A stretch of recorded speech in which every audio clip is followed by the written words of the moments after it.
जय हिंद दोस्तों, welcome to Shaurya classes. आज का हमारा टॉपिक है BA programme 5th semester 3rd year का पॉलिटिकल साइंस का, जिसका नाम है गांधी अध्ययन, अंडरस्टैंडिंग गांधी। मैं आप सभी से क्षमा चाहता हूं क्योंकि अभी मैंने ये थोड़ी देर पहले इस वीडियो को रिकॉर्ड करा था। आधी से ज़्यादा वीडियो हो गई थी तो मैंने ये मार्क उस टाइम कर दिया था, लेकिन जब मैंने उसको प्ले करके फिर से सुनने की कोशिश करी तो उसमें साउंड ही नहीं आ रहा था। तो मैं क्षमा चाहता हूँ क्यों, और अब मैं इस वीडियो को फिर से बनाने की कोशिश कर रहा हूँ।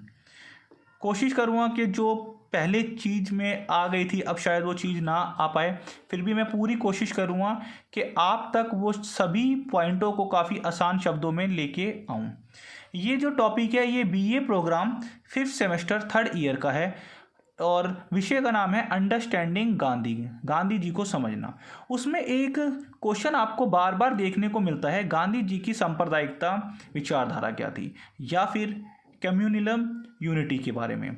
गांधी जी ने सांप्रदायिकता के बारे में क्या बोला है, आज हम उस पर चर्चा करते हैं। सबसे पहले यहाँ पे क्या है, हमें दो शब्दों को समझना है। दो शब्द हैं, एक था धर्मनिरपेक्षता, दूसरा है सांप्रदायिकता। ये दोनों शब्द काफ़ी इंपॉर्टेंट है, धर्मनिरपेक्षता और सांप्रदायिकता। अक्सर आपने सुना होगा कि धर्मनिरपेक्ष और सांप्रदायिकता, और सभी बच्चों को, मोस्टली बच्चों को इनमें कन्फ्यूज़न होती है। धर्मनिरपेक्षता का अर्थ है सभी धर्मों को एक समान समझना। अगर मैं हिंदू धर्म का हूँ तो मैं मुस्लिम धर्म में भी वही विश्वास रखूँगा, सिख धर्म में भी वही विश्वास रखूँगा। धर्मनिरपेक्षता का अर्थ है सभी धर्मों को एक समान समझना, किसी भी धर्म के साथ भेदभाव ना करना। उसी के विपरीत सांप्रदायिकता का अर्थ है अपने धर्म को श्रेष्ठ समझना। हाँ जी, सांप्रदायिकता का अर्थ है अपने धर्म को श्रेष्ठ समझना, दूसरों के धर्म से घृणा करना। तो शायद अब ये आपको समझ में आ गया होगा। बिना इन शब्दों के हम इस चैप्टर को नहीं कर सकते। तो आइए अब हम शुरू करते हैं। गांधी जी का मानना है, गांधी जी ने अपनी एक पुस्तक को लिखा है, उस पुस्तक का नाम है हिंद स्वराज। उन्होंने उस पुस्तक में लिखा है कि भारत के इतिहास में हिंदू जो जनता थी वो मुगल बादशाह के अधीन रहती थी। अर्थात पुराने समय की अगर हम बात करें तो मुगल बादशाह के समय हिंदू जनता रहती थी और वो काफ़ी प्रेम मोहब्बत के साथ रहा करते थे। उसी प्रकार से कुछ ऐसा भी आया था समय कि जब जो मुस्लिम जनता है वो हिंदू राजाओं के अधीन रहना शुरू कर दिया था। तो यहाँ पे गांधी जी ने बताया कि हिंद स्वराज्य पुस्तक में उन्होंने बताने की कोशिश की है कि राजा चाहे हिंदू हो या मुस्लिम, प्रजा क्या हिंदू हो या मुस्लिम, अगर ये अपोजिट भी होते थे तब भी सांप्रदायिकता हिंसा देखने को नहीं मिलती थी। तब भी उस राज्य में उस समय शांति और प्रेम की एक भावना थी। परंतु ऐसा क्या हुआ कि अंग्रेज आने के बाद हिंदू मुसलमानों के बीच में फाइट होनी शुरू होगी। तो गांधी जी ने ये बोला है कि भाई जब हिंदू मुसलमान पुराने समय में एक साथ थे तब भी इतनी फाइटें नहीं होती थी, छोटी मोटी फाइटें देखने को मिलती थी। परंतु ये सिलसिला शुरू हुआ अंग्रेजों के आने के बाद। अंग्रेजों के आने के बाद भाई हिंदू मुसलमान वाद विवाद देखने को मिला। हम सभी जानते हैं 1905 में बंगाल का विभाजन हुआ, 1906 में मुस्लिम लीग की स्थापना, 1915 में हिंदू महासभा की स्थापना। तो इस प्रकार से जब अंग्रेज आया तो अंग्रेजों की यह मंशा थी कि भारत में किस प्रकार से एकता को तोड़ा जाए और किस प्रकार से अधिक लंबे समय तक शासन किया जाए। तो इसके लिए अंग्रेजों ने हिंदू मुसलमान की जो एकता स्थापित हो रही थी उसमें दरार करने की कोशिश करी। तो जो वाद विवाद के जो विषय थे हिंदू और मुसलमानों के बीच में वो थे गो हत्या। जैसे हम सभी जानते हैं कि हिंदू भाई गो माता को अपनी माता समझते हैं, और अगर कुछ मुस्लिम भाई उनकी हत्या करते हैं तो उनको हिंदू भाइयों को क्रोध आना स्वाभाविक है। उसी प्रकार से जब गो हत्या होती है तो कुछ हिंसात्मक तत्व भी उठ खड़े हुए, भाई आप गो माता को क्यों मार रहे हो। तो उनके वाद विवाद के बीच जो होती थी वो हिंसात्मक गतिविधियों तक पहुंच जाती थी। इसमें अंग्रेज आग में घी का काम और कर देते थे भाई। चलो, इसके साथ साथ एक विवाद का इशू और था, मस्जिदों के सामने शोर मचाया जाता था। कुछ ऐसे हिंदू भाई थे जो कि जब अजान होती है, जब मस्जिद में नमाज पढ़ी जाती है तो उस टाइम वहाँ पे शोर मचाते थे, उनको परेशान करते थे। तो असली विवाद तो धर्म के आधार पर शुरू हुआ, जो कि अंग्रेजों की एक चाल थी, अकॉर्डिंग टू महात्मा गांधी। ठीक है। अब भाई महात्मा गांधी ये कहते हैं कि धर्म का अर्थ होता है जोड़ना। महात्मा गांधी के अनुसार उन्होंने ये बोला, एक अच्छा धर्म वही धर्म है, एक अच्छे धर्म की वही विशेषता है जब वो धर्म नैतिकता का मार्ग बतलाए। गांधी जी का मानना है कि सभी धर्म नैतिकता का मार्ग बतलाते हैं, कोई भी जो धर्म होता है वो अनैतिकता नहीं सिखाता। इसलिए अच्छा धर्म वो है जो इंसानों में नैतिकता का मार्ग दिखाए। अब आप पूछोगे भैया नैतिकता क्या होती है? नैतिकता का अर्थ होता है कि भाई बड़ों का आदर करो, छोटों से प्यार करो, हिंसा मत करो, है ना, चोरी मत करो, इसी के साथ साथ है और मीन्स सत्य ही बोलो, अपना काम समय पे पूरा करो। तो नैतिकता जो कि मोरल वैल्यू होते हैं उन्हीं को ही नैतिकता बोलते हैं। मतलब एक मनुष्य अगर प्रॉब्लम में है तो दूसरा उसकी हेल्प करे। तो सभी धर्म ये बताते हैं कि नैतिकता के मार्ग पे हमें चलना है, इंसानियत के मार्ग पे। यहाँ पे एक अच्छा धर्म वही होता है, एक अच्छी धर्म की विशेषता है कि वो सत्य की खोज, हमेशा मनुष्य को सत्य की खोज करनी हो चाहिए। सत्य का यहाँ पे अर्थ उन्होंने अहिंसा का बोला हुआ है कि अगर कोई भी आप कार्य करते हो और उस कार्य के अंदर कोई अगर समस्या आ जाती है तो आप हिंसा मत करो, अहिंसा का पालन करो, हाथ मत उठाओ, लड़ाई मत करो, फाइट मत करो। अगर कोई भी समस्या आ रही है तो शांति प्रिय तरीके से उसको सोल्व करने की कोशिश करो, अपने सत्य पे रहो। अगर आप झूठ पे जाओगे तो इससे समाज में अनैतिकता आ जाएगी। महात्मा गांधी के अनुसार एक सबसे अच्छा जो धर्म है, एक धर्म की विशेषता है, वो सभी धर्मों को एक समान समझना। उनका एक मत था कि सभी धर्मों को एक समान समझना। मैं अभी आपको यहाँ बता चुका हूँ कि इससे पहले भी मैंने ये वीडियो रिकॉर्ड की थी, तो जब फिर वो आधे से ज़्यादा रिकॉर्ड हो गई थी, इसलिए ये मैंने आउटलाइन पहले ही कर दी थी। जब चला के देखा तो उसमें वॉइस नहीं आ रही। अब वॉइस नहीं आ रही तो मूड ऑफ हो गया, क्योंकि पहले ही इस पे मैं काम कर चुका था। अब हो सकता है कि वो फीलिंग ना आ पाए, वो एक्सप्रेशन ना आ पाए, फिर भी मैं कोशिश करता हूँ। अगर आप इस चैनल पे न्यू हो तो चैनल को सब्सक्राइब कीजिए। वीडियो को पसंद आ रहा है तो वीडियो को लाइक करना प्लीज़ मत भूलिएगा। अगला आपका पॉइंट है, महात्मा गांधी का यह मानना था कि एक अच्छे धर्म की विशेषता है आत्मा को पवित्र करना। आत्मा को पवित्रता का अर्थ है कि भाई उसकी आत्मा श्रेष्ठ होनी चाहिए। आत्मा का श्रेष्ठ का अर्थ है कि भाई झूठ ना बोलना, सत्य के मार्ग पे रहे, नैतिकता बनी रहे, बड़ों का आदर करे, छोटों से प्यार करे, स्त्री पे हाथ ना उठाए, समाज के कार्यों में भागीदारी मतलब हासिल करे, इसी के साथ साथ अपने कर्तव्यों का पालन करे। अगला पॉइंट है धर्म प्राणी मात्र की सेवा।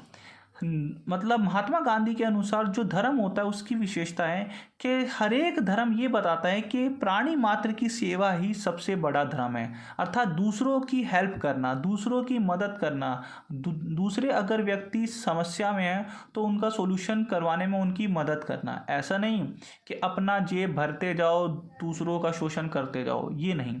गांधी जी का मानना है कि हर एक धर्म में ये बताया गया है कि जीव हर एक जगह, प्राण हर एक जगह, सबके प्राणों की सुरक्षा करना हमारा खुद का कर्तव्य है। गांधी जी ने ये बताया कि एक धर्म की विशेषता ये है कि शांति और संयम, जो भी कार्य आप करते हो तो वो शांति प्रिय तरीकों से करें और संयम के साथ करें। आजकल तो संयम नाम की चीज़ ही नहीं है भाई। इसी के साथ साथ सबसे मेन और सबसे महत्वपूर्ण पॉइंट है मानवतावादी। सभी धर्म मानवतावादी के इर्द गिर्द ही घूमते हैं। अब मानवतावादी क्या है? मानवतावादी का अर्थ है कि समाज में जो भी कार्य किया जाए वो मानव को केंद्र में रख के, अर्थात इन शॉर्ट हम कह सकते हैं कि समाज में जो भी निर्णय लिए जा रहे हैं वो मानव की भलाई के लिए होने चाहिए, मनुष्य के फायदे के लिए होने चाहिए, मनुष्य के हित के लिए होने चाहिए। ऐसा नहीं है कि वो फायदे सिर्फ एक जाति के लिए हो, एक वर्ग के लिए हो, एक कास्ट के लिए हो, या हिंदुओं के लिए हो, या मुस्लिम के लिए हो। नहीं, वो समाज में सभी मनुष्य के लिए वो लाभप्रिय होने चाहिए। कोई भी अगर ऐसा कार्य किया जाए जिससे सभी मनुष्य को फायदा हो, वो मानवतावादी कहलाता है। अर्थात बिना किसी भेदभाव के, बिना किसी जातीय भेदभाव के, बिना किसी आर्थिक भेदभाव के, बिना किसी सांस्कृतिक भेदभाव के प्रत्येक मनुष्य को दूसरे मनुष्य की मदद करनी चाहिए। प्रत्येक मनुष्य को नैतिक होना चाहिए। जब मनुष्य नैतिक होगा तभी समाज का कल्याण होगा। जब समाज का कल्याण होगा तो राष्ट्र और देश में विकास होगा। इसी के साथ साथ है अध्यात्म।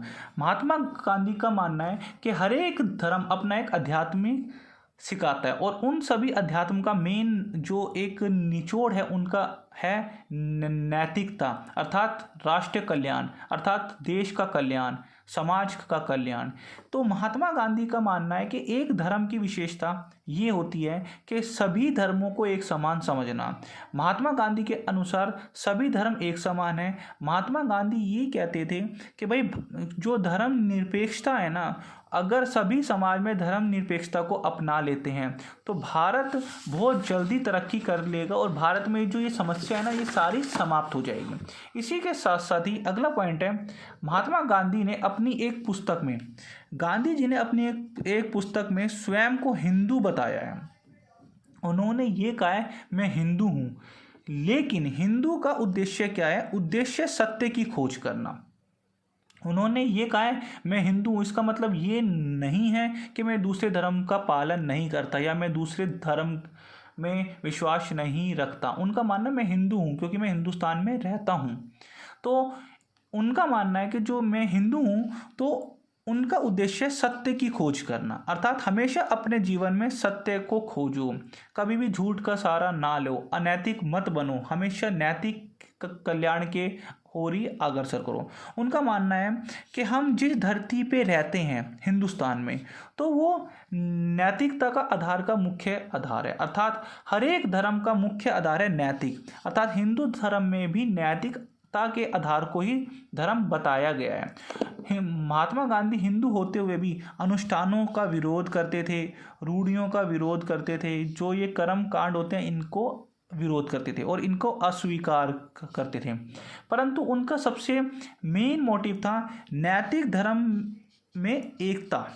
उनका मानना था कि अब अगर सभी व्यक्तियों में नैतिकता आ जाए, इंसानियत आ जाए, मानवतावाद आ जाए, तो क्या होगा? पूरा विश्व एकजुट हो जाएगा, पूरे विश्व में एकता आ जाएगी। भाई विश्व में असमानता का मेन कारण क्या है? विश्व में असमानता का मेन कारण क्या है? कि भाई धार्मिक असमानता है, आर्थिक असमानता है, नैतिक असमानता है। अगर सभी व्यक्ति ये सोचेंगे कि भाई हमें अपना पूरा 100% पूरे समाज को देना है, तो समाज में समस्या ही उत्पन्न नहीं होगी। ये जो अंडरस्टैंडिंग गांधी की जो ये पुस्तक है, इसमें गांधी जी ने कुछ बातों पे फोकस करा है, जैसे कि नैतिकता पे, अहिंसा पे, राम राज्य पे और संपत्ति के ऊपर। तो ये 5-6 ही पॉइंट है पूरी बुक में, ज़्यादा से ज़्यादा 8-9 पॉइंटों को घुमा फिरा के बार बार इन्हीं के ऊपर चर्चा की गई है। इसके बाद है महात्मा गांधी का ये मानना था कि जो मनुष्य की सेवा है, एक राष्ट्र तभी मतलब विकास कर पाएगा, डेवलप हो पाएगा, अगर एक मनुष्य कर्म योगी हो जाए। उस राष्ट्र के मनुष्य कर्म योगी, अपने कर्म को ही अपना धर्म समझो। कर्म योगी का अर्थ है कि जैसे अगर मैं कोई सुनार का काम कर रहा हूँ तो मैं वो सुनार का काम मतलब मन लगा के करूँ। अगर मैं कोई लोहार का काम कर रहा हूँ तो मैं वो लोहार का काम मन लगा के करूँ। अगर मैं कोई अध्यापक का कार्य कर रहा हूँ तो मुझे अध्यापक का कार्य मन लगा के करना चाहिए। अगर मैं कोई सा भी कार्य करता हूँ तो वो मुझे कार्य मन लगा के करना चाहिए। अपने उस कार्य की जब तक समाप्ति ना हो जाती उस कार्य को छोड़ो मत। तो महात्मा गांधी का मानना था कि अगर व्यक्ति कर्म के आधार पे अपने कार्य करेगी तो उसको जो पूजा पाठ की इतनी आवश्यकता नहीं होगी। तो इसीलिए महात्मा गांधी ने कर्म के योग को ज़्यादा महत्व दिया है कि अगर आपके कर्म अच्छे होएंगे तो आपको मोक्ष भी अच्छा ही प्राप्त होगा। महात्मा गांधी का ये मानना है भाई कर्म अगर आप करोगे तो आपको सत्य की खोज होएगी, आप अहिंसात्मक व्यक्ति बन जाओगे। ये पॉइंट मैं आपको पहले ही एक्सप्लेन कर चुका हूँ। इसका एक और पॉइंट है, महात्मा गांधी ये कहते हैं कि सबसे बड़ा जो धर्म है वो मानवता का धर्म है। मानवता के धर्म के साथ साथ अगर राजनीतिक में भी हमें धर्म को लेके आना चाहिए। महात्मा गांधी के अर्थ था कि धर्म किसी व्यक्ति को भेदभाव करना नहीं सिखाता, धर्म किसी व्यक्ति को नैतिक बनाता है, उसको मानव बनाता है, उसको मानवतावाद सिखाता है, उसको सत्य की खोज करना सिखाता है, उसको कर्मयोगी बनाता है, उसको इंसानियत सिखाता है।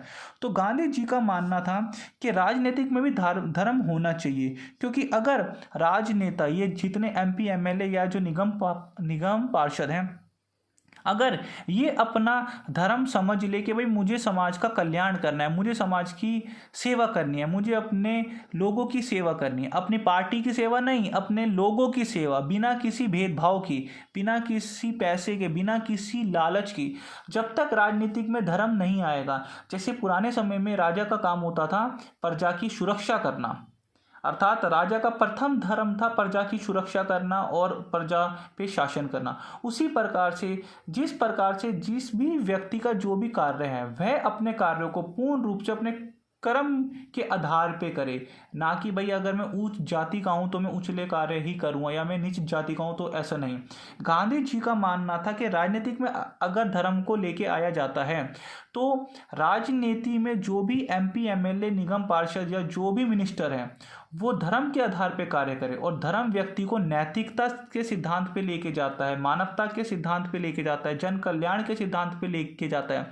अगर ये सभी MP MLA निगम पार्षद नैतिकता की ओर अग्रसर होएंगे, नैतिकता के लिए कार्य करेंगे, मानव कल्याण के लिए कार्य करेंगे, जन कल्याण के लिए कार्य करेंगे, तो राजनीति जो गांधी जी को सबसे बुरी लगती थी वो फिर सबसे अच्छी हो जाएगी, क्योंकि समाज का कल्याण हो जाएगा।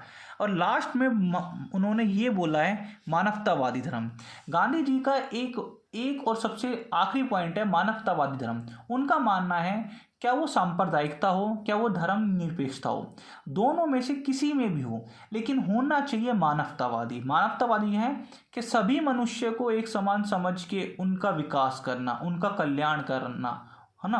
तो आई थिंक अब आपको ये समझ में आ गया होगा। शायद वो फील नहीं आ पाया, उस हिसाब से मैंने नहीं समझाया जो इससे पहले वाली वीडियो में समझाया था, क्योंकि एक बार जो चीज़ आप बार बार रिपीट करते हो तो वो फील नहीं आ पाता। अगर आपको ये वीडियो अच्छा लगे तो वीडियो को लाइक कीजिए, चैनल पे नए हैं तो चैनल को सब्सक्राइब कीजिए। और हाँ, इससे पहले अंडरस्टैंडिंग गांधी के ऊपर 2-3 टॉपिक आ चुके हैं, आपने अगर वो नहीं पढ़े हैं तो इस वीडियो के नीचे डिस्क्रिप्शन में उनका लिंक दे दिया जाएगा। इसके साथ साथ हिस्ट्री के भी हमने कुछ क्वेश्चन को लेके आया है, जैसे प्रथम विश्व युद्ध के कारण क्या है। पोल साइंस के भी हमने 5th सेमेस्टर के 3rd सेमेस्टर के हम क्वेश्चन लेके आ चुके हैं, और मैं अब कोशिश करूँगा कि अब रेगुलर वीडियो आप तक पहुँचाता रहूँ। आपको वीडियो पसंद आया तो वीडियो को लाइक करना प्लीज़ मत भूलिएगा, और आप ये बताइए कि अगला टॉपिक पे आप कौन से टॉपिक पे आप वीडियो चाहते हैं। और हाँ यार, कमेंट कर दिया करो अगर आपको वीडियो अच्छा लगा। जय हिंद, जय भारत।